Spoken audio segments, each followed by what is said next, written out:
I'm Jamie Brickhouse. I'm from Beaumont, Texas. When I was in college, my freshman year in 1986, and the AIDS crisis was in full bloom, that's when I came out to Mama Jean and Daddy Pooh. I was in a playwriting class, and they were really excited about that because they wanted me to be a writer. And I wrote this 5-minute scene about a gay guy and his best girlfriend who move in together. They were so excited to read it, and as soon as they did, Mama Jean called me, and she said, we just loved the piece that you wrote. I think it's just wonderful. I'm telling you, you're a writer. That's what you need to be. And then there was this uncharacteristic hesitancy in her voice, and then she asked, "But you don't have tendencies like that, do you?" And I said, "Yeah, I do." And then she just screamed away from the phone, "Earl! Earl!" My father's name. "Pick up the phone! Jamie has something to tell us." After that phone call, I went home for the Thanksgiving holidays, and Daddy Pooh took me out to our first father-gay-son lunch. And he sat me down and he said, "Now, I want you to know that your mother and I love you no matter what you are." And then he took a sip of his Chardonnay and he looked across the room, not at me, and he said, "Just don't march in those parades." Now, Mama Jean, on the other hand, when I told her not only was I gay, but I was seeing a ballet dancer, she looked at me and said, "What ballet dancer?"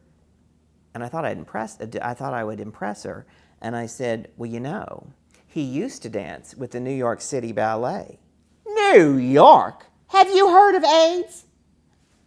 Have you heard of safe sex?" I said to her. Several years later, after I had, been in New York for many years, and she was up here visiting, she almost said out of the blue, "Have you been barebacking lately?" I just turned to her and looked incredulous, and I said, "Do you know what barebacking is?" She said, "Yeah, I learned it on Oprah." And apparently there was a gay guy who was being interviewed on Oprah, and he had a crystal meth addiction, and he lost his fabulous life, and he started barebacking, and he became HIV positive.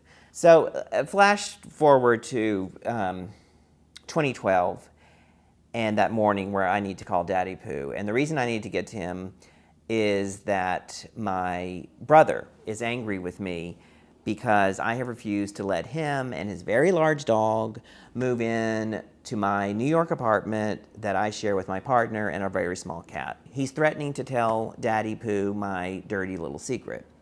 And my dirty little secret is that, like that gay guy on Oprah, during my alcohol and drug addiction, I had been barebacking and had become HIV positive. And Mama Jean's not around to have these come to Jesus talks anymore. I was almost paralyzed with fear.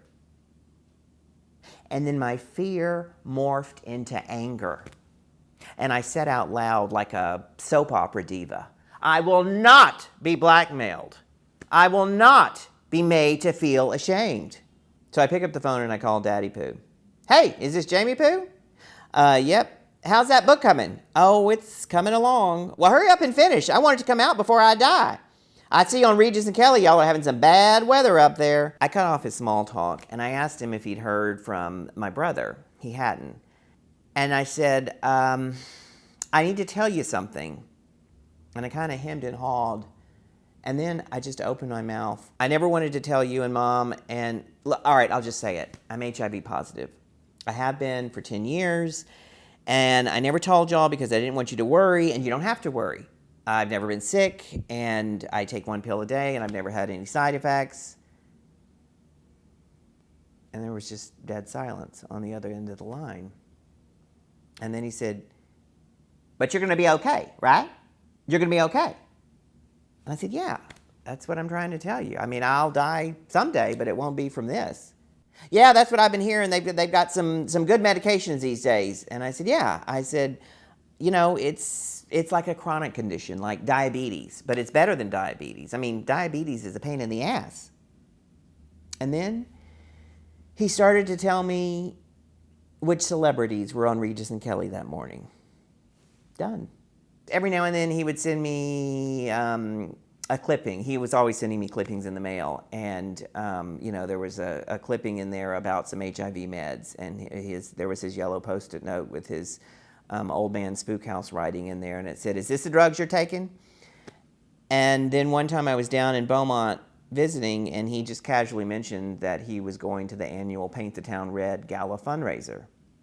And his unsaid words spoke louder, because the fundraiser is for the local AIDS support organization in Beaumont.